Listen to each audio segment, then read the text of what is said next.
Welcome to another episode of Sports and Discourse with your host, Derek Stevenson. And on today's episode, we're going to talk about Kentucky's somewhat, in my opinion, sloppy victory over Georgia State. They did score 100 points, 105 to 76. Kentucky's currently the number one scoring team in the nation. They were averaging 95 points a game, and I'm sure that may have went up a little bit, a couple of points after they dropped 105 at home against Georgia State. But I'm going to be honest with you. The last couple of games, I've been a little worried about my Cats. I feel like they've been kind of playing with their food a little bit too much for me. And, I mean, I'm going to be honest with you. Pope kind of told us that this may happen.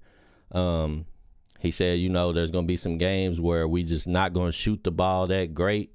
And we just got to stay the course. We got to stay focused. They got to keep playing defense. And they've been doing that to give them credit. They've been doing that. It's just that when you're a fan, you just get a little worried. It looks a little sloppy. So you kind of be like, ugh, because, we used to seeing, we done had a couple of games early in the season where they've been on point, when they beating teams by 70 points and stuff like that. So we've seen the potential that this offense has. And, obviously the competition is getting better, so we don't expect to be beating teams by 70 points anymore. But they opened up against Georgia State as like a 31-point favorite, and it looked like they was getting close to maybe potentially letting this one slip. They definitely, there's definitely something they can learn from this game because they played a little sloppy. They let Georgia State hang in for a lot longer than I was comfortable with it. I think it was around that 8-minute mark where, they started to pick it up. I think it was after that whole little technical foul and ejection situation where one of the players pushed Amari Williams in the back, and then Kobe Barea pushed him, and then things just kind of went a little crazy. It was a little messy for a couple of minutes there, but I think it might have woke the Cats up, and it made them refocus, and they got back to it. But anyways, let's look at some of the highlights, and then, we can figure out what's going on with the Cats. Let's check them out. And by the way, Jackson Robinson had him a nice game, 19 points, 3 rebounds, and 2 assists. He was getting, he was in his bag, getting busy a little bit.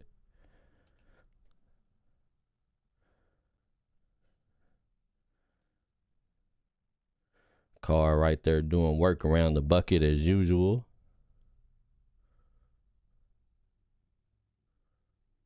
And Lamont was slashing right there. He looked pretty good on that play right there. Like I said, the thing that just had me worried, they was just letting them hang around a little bit too much for me.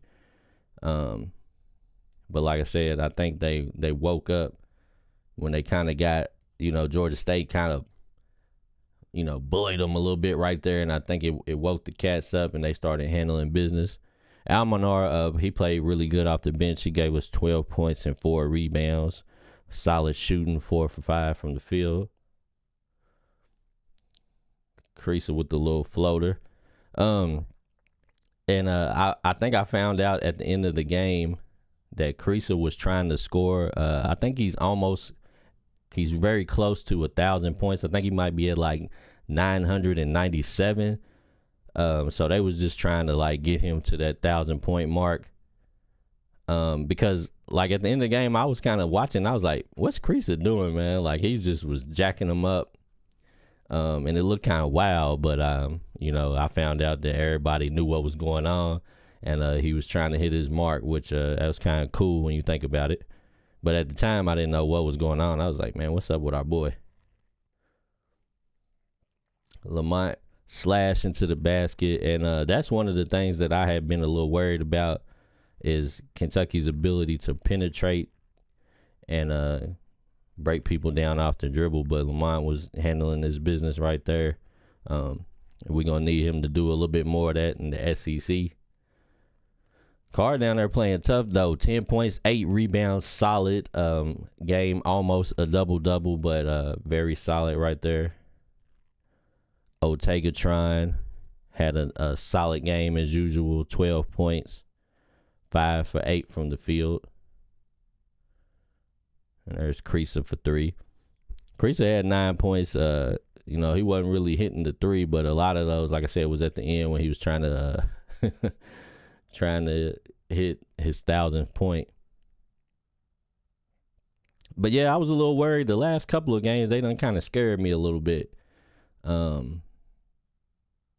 Because I would have hated for them to have messed around and lost their first game at home to this team. It could have been a real bummer because, like I said, we've seen the potential. We've seen what they can do on both ends of the court. And they usually got that killer instinct. They usually come out and step on lesser opponents from the jump all the way to the end of the game. But, yeah, they just couldn't really find the rhythm early in this game, even though, the highlights might make you feel like, they was playing really good. But, they was kind of they was looking kind of suspect. And like I said, I think around that 8-minute mark is when they took off. At one point, I think they was up by more than 30. And then, like at the end, they were trying to get Creasa his 1,000 points. So I think it ended up dropping down a little bit. But yeah, like they just turned it on. They just, it clicked. They came alive. They got refocused. I think they didn't like the idea of somebody trying to bully them in Rupp Arena. But I loved it. I didn't necessarily think, I'm going to be honest with you, I didn't necessarily feel like, like your boy was really trying to hurt Williams. I think he might have just been off balance and he just crashed into him. And it just looked bad. You know what I mean? I don't know if it was really like malicious like that. Y'all let me know. Did y'all think it was malicious or you think it was an accident? I ain't really sure. Like it could have been a little something on it, but to me it kind of looked like it was accidental. But even, with that being said, still he kind of like, he crashed into Amari and he could have injured Amari. And if, without Amari, we ain't going to have no chance of winning the championship. So that could have been a crucial blow to the team. Glad he's okay. But like I said, even though I don't necessarily think Barea really necessarily needed to do that, I'm kind of glad to see, like, he was just kind of like, we ain't going for that. Like we not getting ready to let you do that, especially not in Rupp Arena. And he just gave him a little dose of his own medicine. They ended up ejecting Georgia State's player. And then Kentucky, like I said, Kentucky kind of just took off from there. Like I said, I think that's when they woke up. And they ended up scoring 57 points in the second half. The thing that helped them, though, is even though they played bad in the first half, but they did score 48 points. And they actually did hold Georgia State to 33. But they just looked bad, and it just looked like Georgia State was going to just hang in there.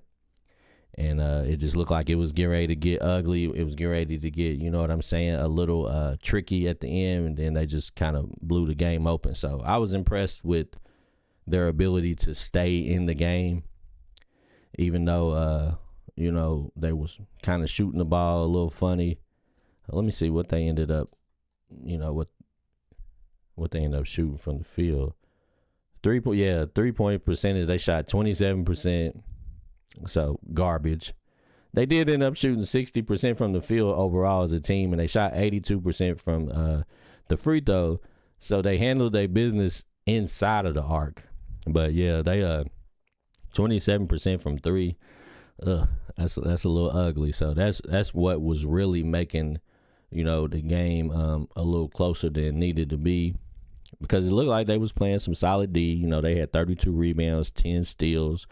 They did end up having 23 assists and under 10 turnovers. So, other than, just shooting the long-range ball, they played pretty good. But that's such a big part of their offense that when they're not shooting, when they're not shooting the ball well, we're going to have some struggle games. But, they're going to have to just realize that when they're not hitting the jumpers, they got to be super locked in on defense because they can't allow teams to creep up on them like in this game, or even take leads on them, and they have to climb out of a hole that they created by their bad shooting. So they gotta they gotta stay focused. They gotta stay the course. Like I said, Pope told us, he said we're gonna have some of these games where it gonna get ugly, could look funny out there, but he done already said he's gonna just encourage the guys to just stay with the game plan, keep shooting, and I mean, like, some of these guys, man, they such a good shooting team that as soon as they get hot, they got the ability to create leads and do what they did last night. They end up basically beating a team by 30 that they could have beat by 50 if they would have shot good.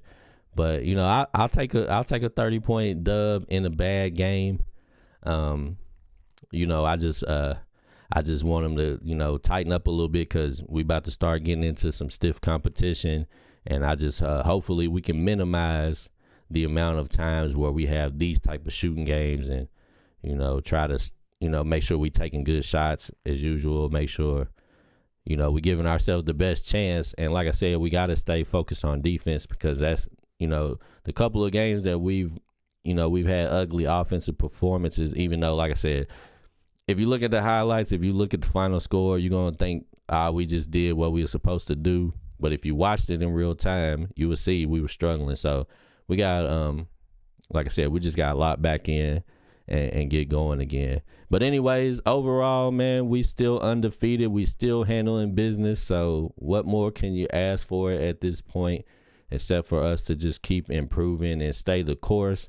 I love it still. You guys let me know what you think in the comments. Are you a little worried when you start seeing them play like this? Are you not sweating it? Let me know what you think, and we'll get back at it next time. Sports and Discourse with Derek Stevenson.